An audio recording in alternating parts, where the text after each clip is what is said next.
José Ignacio Míguez es arquitecto por la Universidad de Buenos Aires y miembro fundador del estudio La Croce Míguez Prati, LMP, que empezó su actividad en 1975, con oficinas en Buenos Aires y Nueva York y proyectos construidos en más de 15 países.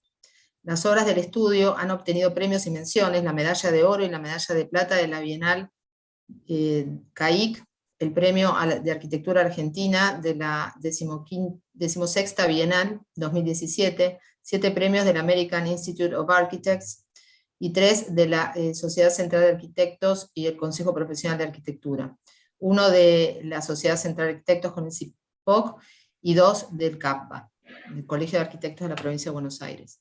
Las obras han sido expuestas y publicadas en ciudades como Tokio, Milán, París, Nueva York, Chicago, Boston, Nueva Orleans, Montevideo, San Pablo, Santiago de Chile, Asunción y Buenos Aires. También han sido expuestas en el Museo Nacional de Bellas Artes, Centro Cultural Recoleta y la Usina del Arte. Editores han editado artículos y dedicado artículos a proyectos construidos por el estudio, además de la revista Suma Más, que ha publicado en su número 250 la obra de no es número 250, todavía no estamos ahí. Bueno, la obra del estudio La Croce Míguez Prati y 16 artículos de sus obras más relevantes. Actualmente, José Ignacio Míguez es integrante del Colegio de Asesores y Jurados de Arquitectura y Urbanismo de la Sociedad Central de Arquitectos. Por otra parte, en su tarea institucional y docente, ha sido presidente del Consejo Profesional entre 1996 y 1998 y de la Junta Central de los Consejos de Ingeniería, Arquitectura y Agrimensura, director de la carrera de especialización, tecnología y producción de arquitectura de la FADUBA entre 1999 y 2005, docente de diseño arquitectónico y tesorero de la Sociedad Central de Arquitectos entre el año 2017 y 2018. El arquitecto José Ignacio Míguez ocupa el sitial número 17, Clorindo Testa. Bienvenido, José Ignacio, y bueno, escuchamos la presentación.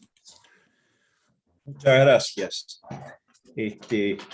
Bueno, yo quería empezar mi presentación, por supuesto, agradeciendo a esta academia con estas presentaciones que son tan interesantes y que contribuyen a clarificar el panorama del ejercicio de la profesión. Yo me voy a centrar bastante en el ejercicio, en nuestro ejercicio profesional. Estoy realmente muy honrado por integrar la academia y estar haciendo esta presentación. Y quiero volver un poco sobre los años de estudiantes recibidos. Cuando yo me recibí en el año 1975, estaba preocupado por mi futuro, estaba tratando de imaginarme cómo podía mejorar o completar mi formación. Pensaba, bueno, quizás debería ir a hacer un máster al exterior. Se me abrían una serie de caminos. Hoy pienso que nosotros estamos formados y preparados para proyectar cualquier tipo de edificio con el grado de complejidad que tenga. Ahora, es muy difícil sentarse a proyectar la propia carrera. Nosotros, de alguna manera, yo cuando estaba en estas reflexiones diciendo, bueno, ¿cómo se inicia la actividad en esta profesión? Tuve una oferta de integrar una empresa constructora, una oferta muy conveniente de integrar una empresa constructora en condiciones muy favorables, y bueno, apenas recibido, estuve alrededor de 5 años, casi 6 años, participando en esa empresa constructora, y bueno, terminé haciendo un máster en construcción, pero construyendo en Loma de Zamora, Vicente Casares, Boulogne, sucursales bancarias, edificios en la capital federal. Mi tarea era estudiar los presupuestos, analizar los valores, cotizar las obras, firmar los contratos, organizar las obras, organizar la producción y dirigir las obras también. Bueno, esa fue realmente una oportunidad que tuve y que de alguna manera lo fui trasladando a mi carrera. Se transformó en un cierto diferencial de haber podido tener esa relación tan directa con la construcción.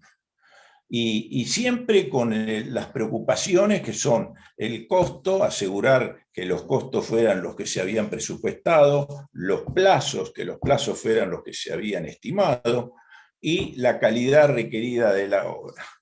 Junto con esa tarea, que bueno, después quizás por eso desembocó en esta convocatoria a la UBA, de hacer este curso de tecnología y producción de la arquitectura que desarrollamos y que fue sumamente exitoso y fue una carrera acreditada por la CONEAU. Junto con eso, yo fundamentalmente sentía que era un arquitecto y que mi profesión tenía que completarla. Y ahí fueron muy importantes los cursos que daba la Sociedad Central de Arquitectos, entre los cuales se destaca, y lo debo comentar y lo debo ponderar, porque realmente los cursos que daba Manuel Ignacio Net, el arquitecto Net, a quien le estoy agradecido, porque nos introdujo a un universo que no conocíamos, y los cursos se trataban absolutamente de diseño y conservación de la energía. Nosotros estimábamos las órbitas solares, calculamos los coeficientes K. Bueno, se inició con Neto una relación que nos duró toda su vida, de intercambio de libros, de arquitectura bioclimática, de arquitectura animal, etcétera, que me dio o me agregó un factor a esto constructivo que yo había desarrollado con tanta impronta personal, y me enriqueció de una manera notable. Yo, si quieren, empezamos la presentación. Mi principal agradecimiento, aparte de la CAU, es a mis socios, que han sido mis compañeros de ruta, con los que he intercambiado absolutamente todo y que nos hemos enriquecido. Esta es una foto de unos años más jóvenes: Eduardo Lacroce a mi izquierda, Pablo Iglesias Moli y Francisco Prati, que realmente los cuatro, cada uno en su rol y con su visión y con su especificidad, aportábamos a un entramado que Fernando Díez, que lo debo agradecer también y que está presenciando esta presentación, definió como tres etapas de producción arquitectónica. Una, la producción de obras de investigación, donde nosotros éramos jóvenes e investigábamos. Las demandas no eran complicadas, no eran programas complejos. Y segundo, un capítulo que lo vuelvo a traer después de que Fernando había definido, que eran las obras que nosotros gestionábamos. Las obras que nosotros gestionábamos básicamente eran obras que nos interesaba hacer y que no teníamos la posibilidad de hacer. Entonces tuvimos que ir desarrollando mecanismos de concreción de esas obras, ya sea armando los grupos de inversores, ya sea convocando a fiduciantes, ya sea comprando el terreno y aportándolo, etcétera, etcétera. Y ese se transformó también, eso realmente también fue posible gracias a esta experiencia de constructor, de estos 5 o 6 años de trabajar de constructor en una empresa constructora y preocupado por el hacer de construir. Esta gestión nos abrió muchas puertas a muchas obras que de alguna manera no hubiéramos podido concretar, y que además posteriormente continuaron en obras donde los clientes veían los resultados y nos contrataban. Y esa es justamente la tercera etapa que definimos en esta presentación, que es las obras con programa para clientes. Yo creo que con esta introducción y los agradecimientos a NET, a mis socios y a la academia en primer lugar, podemos iniciar una rápida síntesis. Esto lo pueden ustedes leer en la pantalla. La preocupación nuestra inicial fue siempre, y tuvo muchísimo que ver NET en todo esto, el sitio el sitio, la cultura del sitio, lo local, lo sustentable, la energía, una gran preocupación siempre por la espacialidad, ¿no? Por el orden, las plantas ordenadas, la composición, con mucho rigor estructural y rigor constructivo. Es así como la primera obra que ustedes están viendo. Estas obras las voy a desarrollar rápidamente, así que si quieren se las cuento. La primera es una obra de San Martín de los Andes en la montaña. Las que la acompañan, las dos siguientes, son una experiencia con ladrillo en la pampa húmeda. Las 3 y 4 son obras experimentales con una estructura de madera, rolos de eucaliptus y las construcciones resueltas con eso. Y después tenemos viviendas en Olivos, en Capital, en Palermo y en Estados Unidos. Abrimos la primera, que es una lámina muy sencilla, que nos muestra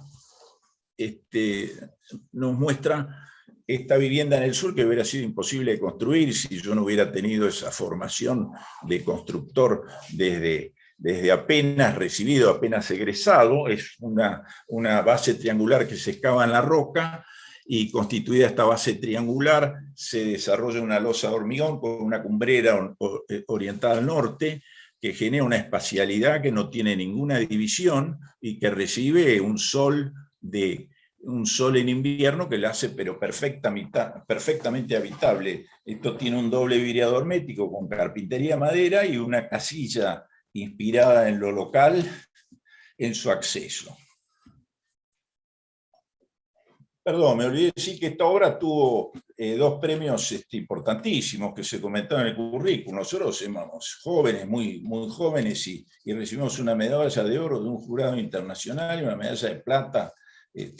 Digamos, realmente fue un espaldarazo importantísimo. Estas viviendas responden a la pampa húmeda, al río Salado, a los pagos del río Salado, y están inspiradas en las construcciones ladrilleras de los pueblos de la provincia, los muros anchos, la espacialidad es total, son unos lofts, son 3 viviendas que como lofts rodean un patio que queda de esa manera protegido de los vientos del sur. Tiene una pequeña excavación y esa tierra se usa para rellenar los taludes posteriores y las cubiertas, que de alguna manera generan el nuevo paisaje, el paisaje del lugar, con pastos y poco tiempo. Esta segunda obra es también con muros gruesos, espesos, es una estructura también de muros anchos de 1 metro que contiene el equipamiento, con una tipología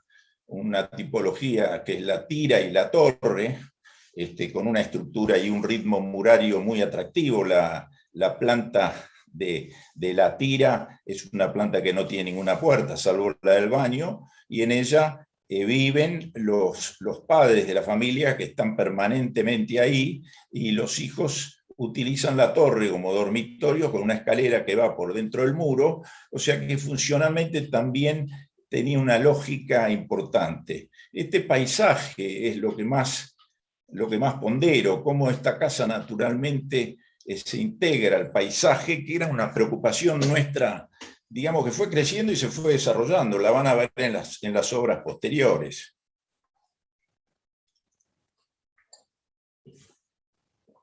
Acá nos decidimos a concretar una obra totalmente en madera con techo de pasto que parecía imposible. Ahí se ve en la foto la estructura de las columnas, tiene unos voladizos que continúan el piso, y las paredes de vidrio, todo el perímetro es vidriado, y ese perímetro vidriado realmente genera una imagen que se ve en la foto del ángulo inferior, que es como una integración con el paisaje extraordinaria. De noche, estas 3 casas que se ordenan alrededor de un cul-de-sac, se prenden las luces y son realmente unas farolas impresionantes que digamos, la luminosidad contamina todo el resto del paisaje. Esta misma estructura se lleva a un centro a 1450 metros de altura y con la misma estructura de madera que habíamos ensayado en la experiencia anterior, se resuelve el acceso a un centro de esquí de nieve honda y con grandes rigores climáticos, como se ve acá. Esta es una casa en Olivos, con cota inundable, que Fernando en su crítica llama una casa binuclear, que tiene como dos patas con los dormitorios, y en el nivel superior se ve en la foto del ángulo inferior izquierdo una espacialidad que barre toda la planta superior de la casa con una cubierta liviana, una cubierta muy liviana, que le da el remate al espacio y lo hace muy, muy atractivo. Esto es en el barrio de Palermo. Ya Palermo despierta en esa época, Palermo Viejo, y muchos arquitectos, artistas, intelectuales empiezan a mudarse ahí. Esta casa que estamos mostrando y que se ve en las plantas y el corte en el ángulo inferior, tiene unas dos fachadas internas compuestas también por pilares de ladrillo, rellenos en algunos casos donde la estructura lo demandaba, y tiene además la escalera acompañando las hiladas de los ladrillos y la percepción única de la luz cenital que se empieza a incorporar a todos nuestros proyectos, pero casi obsesivamente. O sea, esa luminosidad de las lucarnas que toman la luz del noreste, más la que toma la escalera por sobre su recorrido, inunda la casa y define todos los espacios. Esta es una casa con unos pórticos articulados en el acceso del patio y en el contrafrente, con una propuesta espacial impresionante. Se ve en los techos livianos, donde también aparece de nuevo las lucarnas, que ya son elementos de diseño que empiezan a quedar incorporados y los instalamos en todos los proyectos. Ese espacio que además se puede recorrer porque el volumen central es la escalera que lleva a la planta superior. Estaba todo puesto en esa cubierta liviana que cerraba ese espacio y en la gran espacialidad. Esta última obra es una obra muy interesante. Esto es en Estados Unidos, Norteamérica. Nuestro socio Eduardo Lacroze llegó ahí en el año 1980. Esta es una casa que tiene 6x6 de planta, inmersa en un bosque y con 4 plantas de altura. Es hormigón, hierro y algo de madera, y la idea, ustedes lo ven en la foto del lago, la casa queda como una sombra atrás del paisaje. Esta casa además tiene otro hecho notable, que fue la primera casa con energía geotérmica que se construyó en Long Island, Estados Unidos, o sea que era una avanzada en el momento. Bueno, todas estas obras fueron publicadas en la revista Ten Houses, que se distribuyó por todo el mundo, y bueno, había ediciones en Japón, nos llegaban comentarios. El año pasado, antes de la pandemia, hace casi ya 3 años, tuvimos un pasante, un arquitecto alemán que había visto el libro y vino un año a trabajar con nosotros. Bueno, estas que llamamos obras por gestión son necesidades, nacen como una necesidad nuestra de desarrollar obras que si no, no podíamos quedarnos esperando. Entonces se nos fue desarrollando una expertise en armar estos negocios. ¿Y qué lográbamos con esto? Bueno, lográbamos aportar nuevas ubicaciones, tipologías, espacialidades y experiencias a los usuarios. Y bueno, y logramos conceptos como, bueno, no es necesario agotar el FOT si se obtienen mejores resultados.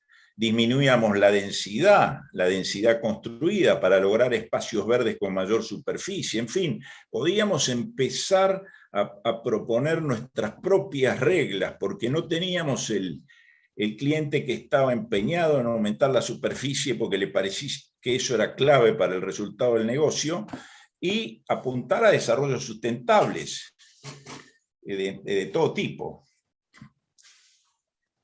La primera obra que ven ahí, no la vamos a desarrollar, pero Juan María Gutiérrez, ahí nace esta idea, 4 amigos, nos juntamos, nos asociamos, hacemos un edificio con nuevo código en la calle Gutiérrez, casi esquina República de la India, con un planteo funcional o estructura a la vista y mucha rusticidad en su resolución, pero con un planteo funcional increíble. Este pequeño edificio tiene 2 triplex, un dúplex y una planta tipo, y resuelve ese escenario de una manera extraordinaria. O sea, el edificio fue muy exitoso y fue nuestro primer, por eso está acá, y fue nuestro primer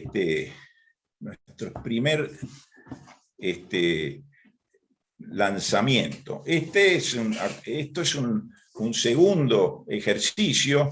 Esta casa tuvo nada más y nada menos que un premio del Instituto Busquiazo, Arquitectura para un Medio Heredado, un primer premio, en un petit hotel. Las plantas de lo existente están abajo y resaltado está la resolución, que consistió solamente en hacer una escalera en un extremo y un núcleo sanitario en el otro lado. Y de toda esa propuesta de la circulación se ordenaron muros, espacialidades, y quedó algo ordenado, con mucha luminosidad. Había una lucarna puesta sobre el taller de dibujo, y esa lucarna derramaba su luz no solo sobre el taller, sino por las aberturas que ustedes ven sobre la circulación, sobre el resto de la casa.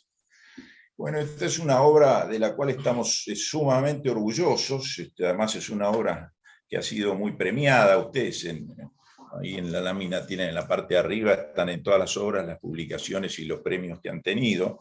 Esta era una fracción de 15 hectáreas que fuimos a ver y nos encantó. Y realmente nuestra voluntad estuvo puesta en ver cómo se podía armar este negocio. Y bueno, finalmente lo concretamos y en 15 hectáreas construimos 31 casas de una planta de 80 metros cuadrados, también con una tipología binuclear, pero cubierta, con una cubierta de chapa, que evocaba una tipología que había en el pueblo, había como 3 o 4 de estas cubiertas. Entonces nos pareció que esto iba de alguna manera a integrar el conjunto, y bueno, el proyecto quedó. Hoy lo visitan de la Universidad de la Facultad de Arquitectura, lo visitan porque es un ejemplo de civilidad, porque las áreas verdes son enormes, la vegetación ha crecido y la comunidad funciona perfectamente. Nadie quiere vender, no se consiguen casas.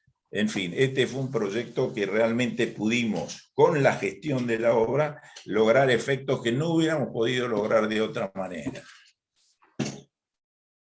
Miradores de la Pedrera es un emprendimiento nuestro también, por un terreno que estaba vacante y no se vendía, y bueno, tuvimos que encontrarle la vuelta y pudimos construir este proyecto que tiene realmente unas raíces sustentables que son muy fuertes. La piedra de este basamento que ustedes ven, que es el basamento que define los dormitorios que miran al norte hacia un jardín que está a la espalda, está al norte, pero no está mirando al mar. O sea, la piedra tiene atrás los baños y dormitorios que miran al jardín posterior, que está con orientación norte. Y sobre ese basamento, con la piedra extraída del lugar, con la piedra extraída del mismo lugar, flotan estos miradores que son los estares, comedores, cocinas con una terraza, que están hechas en maderas nuevamente forestales, renovables, con finger joint que permite el aprovechamiento máximo de las piezas,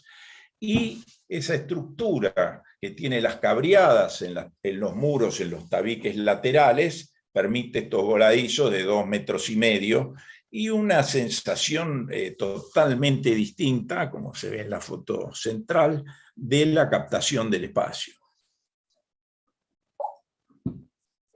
El Salvador 4753 es también una gestión nuestra en el barrio de Palermo, donde vivíamos y donde yo acá empiezo a reconocer una serie de temas, porque van a ver que las obras se repiten. Por ejemplo, esta obra El Salvador tiene una compañera que está a 7 cuadras, en fin, lo van a empezar a ver en la presentación, y me parece que es muy interesante porque lo que se logró acá es un edificio de departamentos que en Palermo, que recién estábamos todos, yo recién estaba comentando que se había desarrollado y se había empezado a fluir gente, las estructuras, las alturas de las casas son todas muy parecidas. En este caso, si ustedes ven un cuerpo central que está marcado por 2 pilares, es el cuerpo que toma la altura de Palermo Viejo, y los planos de la fachada se van retirando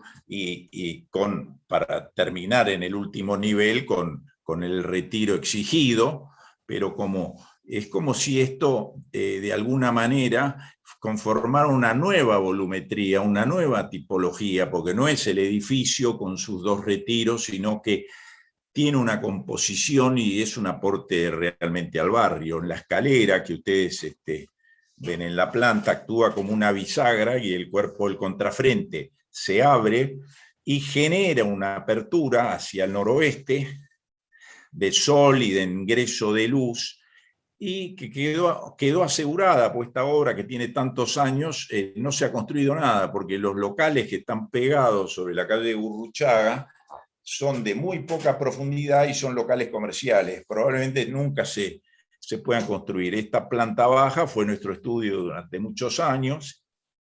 Nos mudamos ahí, y bueno, es un espacio que se ve en la foto del ángulo inferior izquierdo.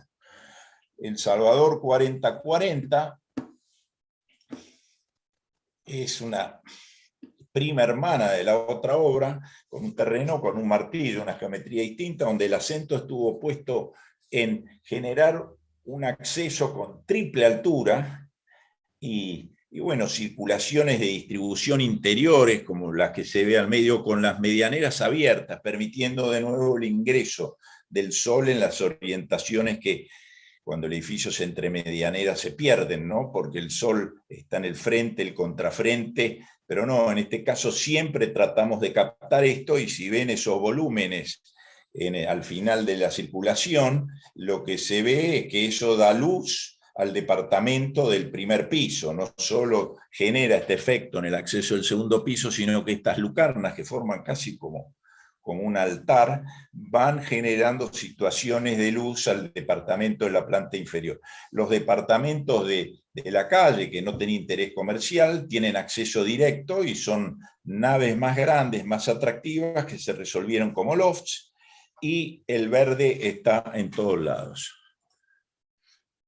Holmer, 1966, el gobierno de la ciudad, a propuesta del Parque Donado Holmberg, y nosotros queríamos estar en este nuevo barrio. Entonces convocamos a Arquitectónica y al estudio Busnelli, y bueno, fuimos al remate y compramos este terreno. Y este terreno, claro, no sé, este terreno por supuesto tiene esta fachada que está concluida sobre el Parque Lineal, pero tenía un proyecto que, bueno, íbamos en contra de nuestros intereses, porque esto era un volumen edificable, o sea que se podía haber construido todo. Bueno, acá diseñamos un patio que se va escalonando, captando la mayor cantidad de sol, y que además es el acceso a las unidades y a los departamentos. O sea que tenía una condición muy atractiva, porque uno bajaba de un ascensor transparente y caminaba por estas circulaciones y llegaba. Tenía y tiene. Esto es realmente un nuevo ejercicio interesante en este nuevo barrio que se creaba. Bueno, y acá es donde, después de nuestro inicio en la situación patrimonial, con el edificio, con el estudio que habíamos remodelado, ese petit hotel, donde era una estructura más ordenada, empezamos a participar también como gestores de negocio, como desarrolladores, asociados con otros actores. Y esta es una casa que está en la esquina de Agüero y Santa Fe. El viernes se está hormigonando la losa número 8 del edificio que está pegado, vecino, y está en construcción, y se genera un diálogo en esta obra entre lo nuevo, entre lo construido y la casona, y se crea un pasaje que de noche se cierra, que es un pasaje peatonal que da a los locales que están bajo el edificio construido y permiten el acceso a la casa, que va a tener un servicio de bar, cafetería, que le sirve al edificio y genera un espacio público-privado controlado, que yo entiendo que va a ser de gran interés. Bueno, la casa ya se ve la foto remodelada, la casa ya se está reconstruido el frente de esta parte y la obra continúa. Las Heras 1722, que es lo que vamos a ver ahora, realmente nuestro entusiasmo estuvo puesto en crear esa plaza que se ve ahora y que hoy, que la obra está terminada, es visitada por todos los usuarios y habitantes del edificio. Tanto los que están en los lofts, que son las fotos de lo que es, digamos, tradición y modernidad, clásico y moderno, le podemos poner el nombre que quieran, pero el contraste entre el loft y la casona, entre el vidrio y la masa muraria, y estos usuarios que confluyen en esa terraza verde, este edificio a nosotros nos entusiasma mucho. Estamos intentando repetirlo, tenemos varias alternativas ahí que están o tramitándose o que están ya aprobadas por DGIUR, pero es una idea que la queremos continuar, porque es como generar espacios verdes en la propia ciudad. Este es un edificio de oficinas, Huerquino Campo, era un terreno de frontera, como lo llamo yo, porque los dos bordes eran los ferrocarriles del San Martín y el Mitre, uno de cada lado, y bueno, el proyecto de entrada planteó una plaza elevada a 4 metros de altura, cosa que nos ayudaba para resolver las cocheras sin tanta excavación en un terreno muy complicado.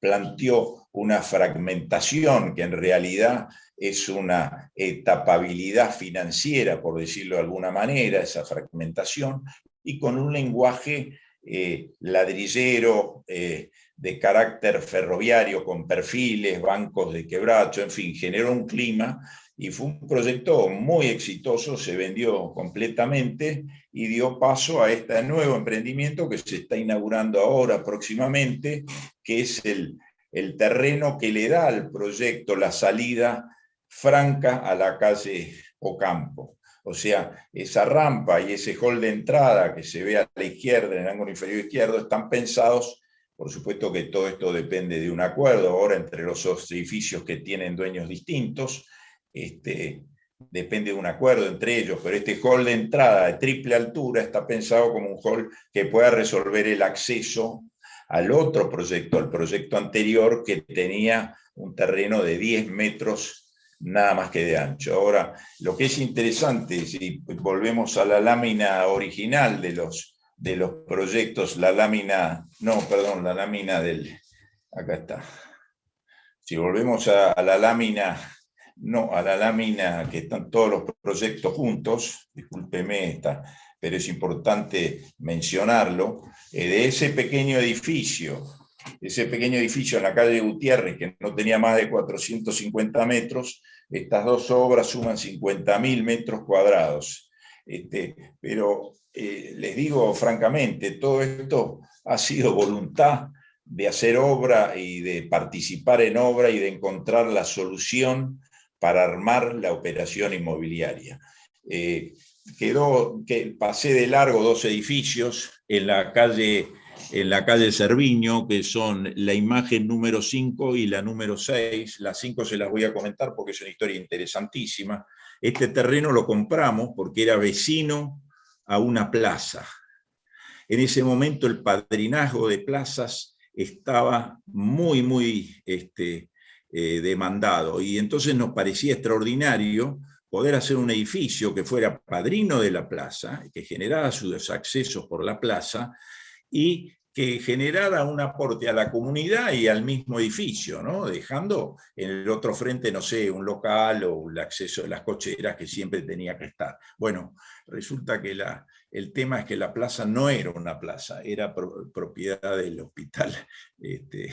hospital Fernández, así que el edificio tomó su carril normal y lo único que pudimos hacer es una medianera que resolvía bien el borde para que no tuviera una pared. Bueno, el otro edificio en Cerviño, a 3 cuadras de este que estoy describiendo, tiene como condición, y por eso lo muestro, una cierta vocación de evitar los balcones salientes y el uso de un ladrillo que se instalaba en aquella época, que es un ladrillo de tierras estables de colores, en este caso un color arena muy atractivo. Bueno, vamos a la última lámina, que es la arquitectura nuestra, las obras realizadas para clientes. Las clientes, estas obras las hemos seleccionado particularmente porque en realidad los clientes,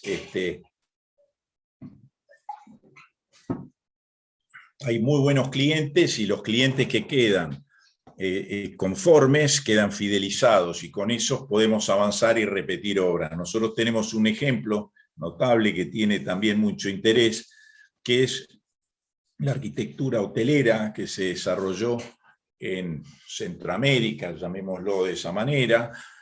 Acá he seleccionado algunos de los proyectos, pero en realidad para darles una dimensión de la escala, esta hotelería ha resuelto y construido más de 3.000 habitaciones en 18 hoteles y 8 países centroamericanos. Esto se inicia con una encomienda por el primer hotel, que es en las ruinas mayas de Tikal, sobre el lago Petén Itzá, que fue un pedido de un empresario argentino que quería exportar el equipamiento, y nosotros diseñamos acá, estos proyectos tienen mucho componente con el sitio, ¿no? Y nosotros diseñamos sobre una topografía complicadísima, una aldea maya que se va articulando y se va articulando sobre la planta de una reproducción de la serpiente emplumada, Quetzalcóatl, el dios maya, y en el centro de la aldea maya estaban los edificios principales. Este proyecto, que es un camino real Tikal, nos abrió la puerta a la cadena de Cameron, que fue un cliente de años y que finalmente nos permitió desarrollar ideas y tipologías con mucha libertad y con muy buen resultado. El segundo proyecto es Mompiche, en Ecuador, que es un diálogo entre el acantilado y el mar. Este tercer proyecto es muy interesante porque los plazos en estas obras son muy exigidos. Hay hoteles que había que hacerlos en 7 meses, había un tema financiero, recibían plata prestada, querían terminar el hotel y ya vendían las llaves y las ocupaciones. Y San Andrés era una isla de pescadores con casas con una tipología de madera. Entonces, la única solución que nosotros podíamos aportar es que esto se prefabricara, y efectivamente se prefabricó en Miami, volaba en avión, se armaba un módulo, lo terminaba la mano de obra local, se armaba el segundo módulo, y bueno, todo esto contribuye a esto que Fernando también comenta en su crítica, que es la fragmentación de los programas. Fíjense que la fragmentación viene o por una etapabilidad financiera o por una etapabilidad constructiva. En fin, en este proyecto se ve, el otro es un edificio en Jamaica, Montego Beach, y el número 4 es un proyecto en Costa Blanca que tiene 3 hoteles conjuntos y que también los módulos están resueltos por un tema de velocidad de ejecución, los módulos de vivienda, con unos encofrados de cemento alivianado que resolvían paredes, losas, todo, y después se iban terminando, a medida que uno se terminaba, seguía el otro. Y la propuesta quizás más interesante es el hotel que se ve en Senegal, que eso sí, que directamente en esta ubicación no había ni empresa constructora, así que eran los mismos lugareños que hacían las mismas casas de adobe, con unos tejidos de caña espectaculares y con techos de paja. Es casi una aldea de Senegal. Bueno, los franceses, que son los principales turistas, encantados con esto. El tercer, el proyecto que se ve abajo es en el Cusco. Este es un proyecto que es el único de todos estos que no está construido. Estamos esperando a ver si de alguna manera esto se resuelve. Un proyecto interesantísimo, donde se organizaron las habitaciones. Las habitaciones se organizaron con un basamento incaico, de piedra incaico, y sobre ese basamento los patios generan un mundo hispánico, por llamarlo de alguna manera, con los patios y las áreas comunes. El anteúltimo proyecto es en el casco viejo de la ciudad de Panamá, que es patrimonio de la humanidad por la UNESCO, y tuvimos que aprobarlo en la UNESCO. Hoy se está construyendo y esto va a ser un hotel Sofitel porque cambiaron los propietarios de Decameron. El último edificio, que es un Radisson Decapolis, Decameron tenía una estructura más de playa y no una estructura urbana, y como parte de la negociación el gobierno panameño le exigió un hotel en la ciudad. Bueno, este hotel tiene, para darles una idea, 24.000 metros y 300 llaves, de las cuales 60 son departamentos de uso, y bueno, tiene varios atractivos. Creo que exceden esta conversación, pero lo que quería mostrarles acá era esta interpretación del sitio, que a veces Fernando lo llama eclecticismo y realidad. En realidad, al que le interese le puedo dar las críticas completas y poder desarrollarlo más. Y bueno, nos queda por último la última propuesta, donde las dos primeras obras son la Escuela de Negocios de la UAD en Libertad y Quintana, que es un edificio que lo remodelamos íntegramente, sacó un premio Escasicop, y una obra de la cual estamos muy orgullosos porque gestionamos es el Museo de Arte Precolombino Indígena, que es en Montevideo, en la calle 25 de Mayo al 250, que un coleccionista que era cliente y amigo nuestro no podía resolver en la Argentina el hotel y quería llevar su colección a Estados Unidos, y yo le dije que de ninguna manera podía llevar una colección, y hicimos un contacto con Mariana Arana. Yo hice un contacto con Mariana Arana, nos recibió, nos dio este edificio que se remodeló, y ahora funciona ahí el Museo de Arte Indígena. Del otro lado, New York, la primera encomienda que tuvimos ahí fue un pequeño brownstone. Aprendimos muchísimo de gestiones, tanto en el brownstone como en la sede del consulado. El brownstone es en la 79 entre Park y Madison, y el consulado es en la 56. Aprendimos muchísimo. El consulado es una obra de Stanford White, un arquitecto muy conocido, excelente, y bueno, hicimos una remodelación integral, y el edificio de la 79 tiene condiciones muy difíciles, que nos dio mucho trabajo lograrlo porque pretendíamos una ampliación de superficie que salió, pero que demoró muchos años. Acá ahora vamos a ver las láminas.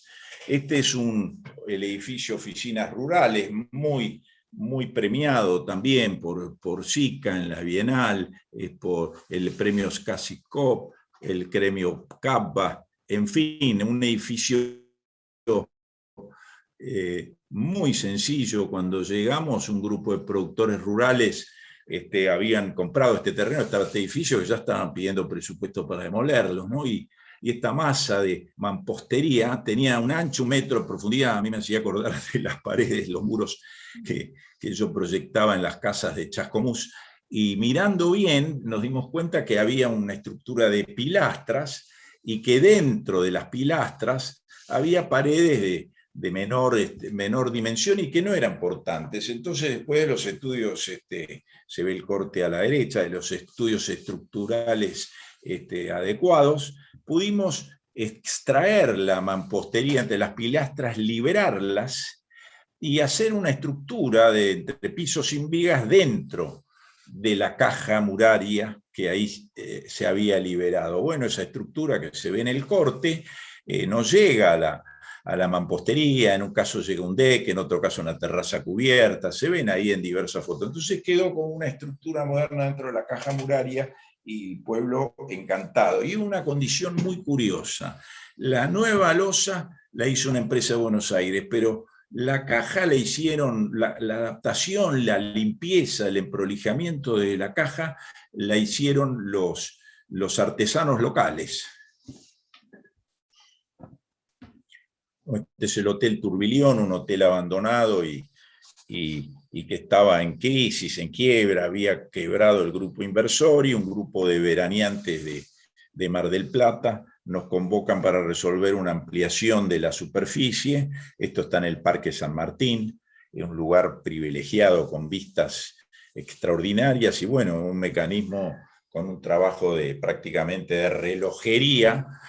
Combinamos niveles, alturas y resolvimos el proyecto con 2 núcleos de ascensores y escaleras de incendio, y realmente la gente lo aprecia mucho y es un edificio muy ponderado, y además ha tenido mucho éxito económico porque los valores han trepado y bueno, y se sigue comercializando. Es un lugar que ahora inicialmente había sido ocupado por veraneantes de la ciudad de Buenos Aires, y ahora hay muchos locales que se mudan y que trabajan acá. Bueno, esto es otro proyecto que nosotros consideramos de mucho interés por justamente la baja densidad. Estas son 3 hectáreas. 3 hectáreas. Nosotros nos juntamos con el desarrollador, que es un cliente nuestro, sigue siendo un cliente nuestro, seguimos haciéndole obras hace mucho tiempo, porque nos entendemos muy bien, y bueno, nosotros le definimos de entrada tres conceptos con toda claridad. Le dijimos, número 1, no tiremos ningún árbol. La arboleda era espectacular, de todo tipo de árboles, y él aceptó. Y se nombró como árbitro a Carlos Taís, padre, que vivía en ese momento, que en un momento tuvo que autorizar un pequeño corte, pero se respetaron los árboles a rajatabla. Los estares de los departamentos tenían que medir 6 metros de ancho. No fue aceptado. Y me estoy olvidando de la última condición, ¿cuál era? Bueno, de hecho, Los Robles se transformó en un lugar muy demandado, porque la menor densidad, o sea, esto hubiera sido un proyecto que podría haber admitido muchísima más densidad, y esa baja densidad permitió este espacio verde que tiene lugares la pileta que se ve ahí es casi como que la hicieron escondiéndola, que nosotros no la viéramos, porque nosotros opinábamos que el interés de esto eran los parques, el parque exterior, y que era un lugar para recorrer, para instalar salas de estar y todo, pero bueno, quedó así. Y bueno, me quedan solamente 2 obras. Esta es en la calle Dehesa, en el barrio de Saavedra, está también terminada, demorada por la pandemia. Acá se agregó un terreno, ustedes ven la planta en el ángulo inferior izquierdo, un terreno que tiene la pileta, era el último terreno libre de la quinta de Saavedra, con una palmera enorme instalada al fondo, y bueno, se compró el terreno al lado, y ahí nosotros propusimos. No habíamos demostrado y no habíamos proyectado ningún tipo de locales, o sea, las viviendas de planta baja estaban con un pequeño patio hacia adelante que estaba muy bien. Ahora, en este caso, nos pareció que con esta generación de más espacio sería interesante generar estos supermercados express, cosa que el cliente consultó y aceptó enseguida, y cosa que nos gustó, porque no nos parecía que podíamos seguir explotando el programa como un chicle. Y bueno, además de eso, tienen los departamentos sus expansiones en planta baja, más el espacio de la pileta al fondo, y bueno, es un proyecto que hoy se está terminando y tiene unas condiciones muy, muy atractivas. Y bueno, creo que nos queda solamente el último proyecto. Es un edificio en el cual quizás tenga que detenerme quizás un poco, porque es un edificio de una corporación que aterriza en Zona América, en el Uruguay, y que aterriza en un momento que en Zona América se estaba construyendo un edificio que se llama Celebra, que se había instalado con todo, que se había instalado con todo entusiasmo, un edificio de una forma troncocónica, con una base pequeña y que se abría hacia el exterior, y que se estaba construyendo con perfilerías de tubos y venidos de Japón, y bueno, el cliente estaba como deslumbrado, y nosotros discutimos mucho el tema de no adoptar una postura, una posición de traer tecnologías de afuera, cuando en el Uruguay la mano de obra es excelente,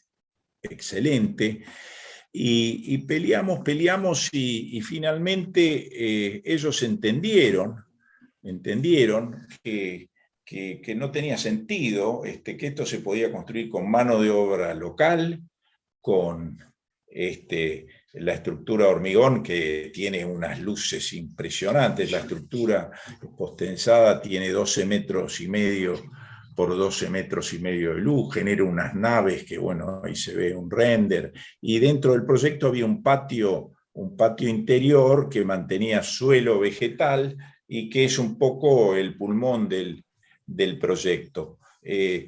Realmente esto sí agregó algo de mucho interés, convocarlo a Dante Martínez Tisi, que es un ingeniero que tiene su planta en Tristán Suárez y que trabaja para todos los grandes clientes del Punto Acá. Se acaba de armar una escalera de él, de acero inoxidable, en el MoMA, que es una escalera interesantísima, y acá Dante generó una carpintería con un perfil metálico fabricado en Tristán Suárez por él, que generó una carpintería de una calidad y de un interés impresionante, esos techos de vidrio que ustedes ven, y una escalera, que es la que cierra esta presentación.